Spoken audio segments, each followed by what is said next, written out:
Boker Tov, nous sommes le 2 février 2022, c'est l'heure du premier journal d'information en direct de Jérusalem sur Radio Kalita. Le cabinet restreint de lutte contre le corona a publié hier soir ses dernières directives. C'était la première réunion du cabinet corona depuis 3 semaines et à son issue, il a été décidé de limiter au maximum l'usage du passe vert. Désormais, les Israéliens ne devront présenter ce passeport vert que lors des soirées festives telles que des mariages ou des bar mitzvahs ou lors d'événements comme des concerts. Plusieurs ministres comme Avigdor Lieberman avaient affirmé au cours des derniers jours que le passe vert n'était plus nécessaire en raison des proportions de l'épidémie d'Omicron. Les Israéliens qui ont reçu les 3 doses de Pfizer pourront eux bénéficier de ce passe vert indéfiniment.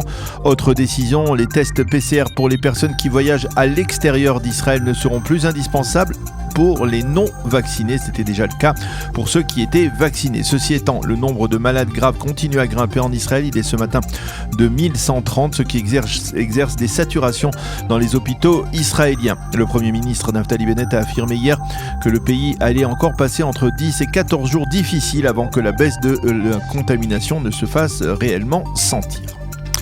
Le rapport d'Amnesty International continue à susciter de très vives réactions en Israël et aux États-Unis. En Israël, la réaction la plus intéressante a été celle du ministre arabe israélien Issaoui Frej, qui est ministre de la coopération régionale et membre du parti Meretz. Frej a dénoncé le rapport d'Amnesty International. Israël a de nombreux problèmes, certes, mais ce n'est pas un état d'apartheid, a-t-il déclaré.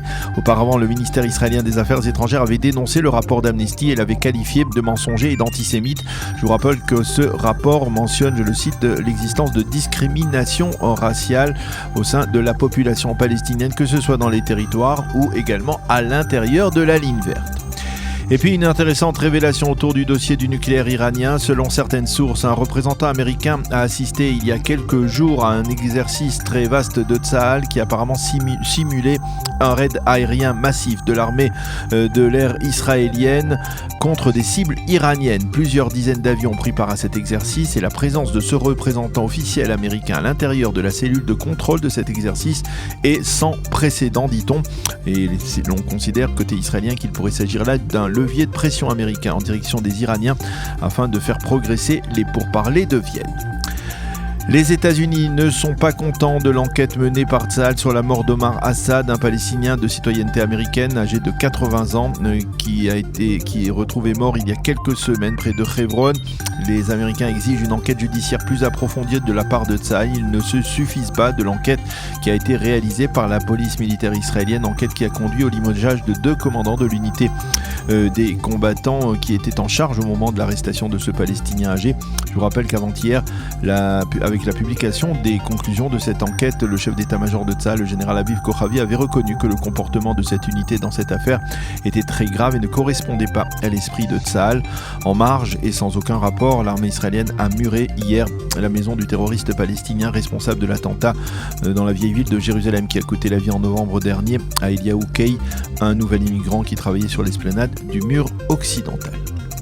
Sur le plan politique, un nouveau projet de loi suscite la polémique. Il s'agit du projet de loi de la députée Michal Shir, qui est députée du Nouvel Espoir et considérée comme très proche de Gideon Sa'ar.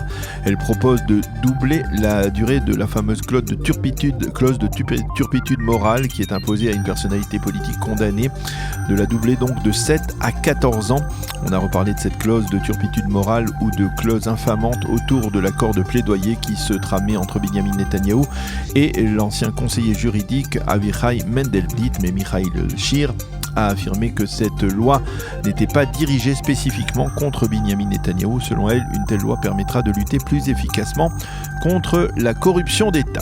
C'est la fin de ce premier journal d'information sur Radio Kalita.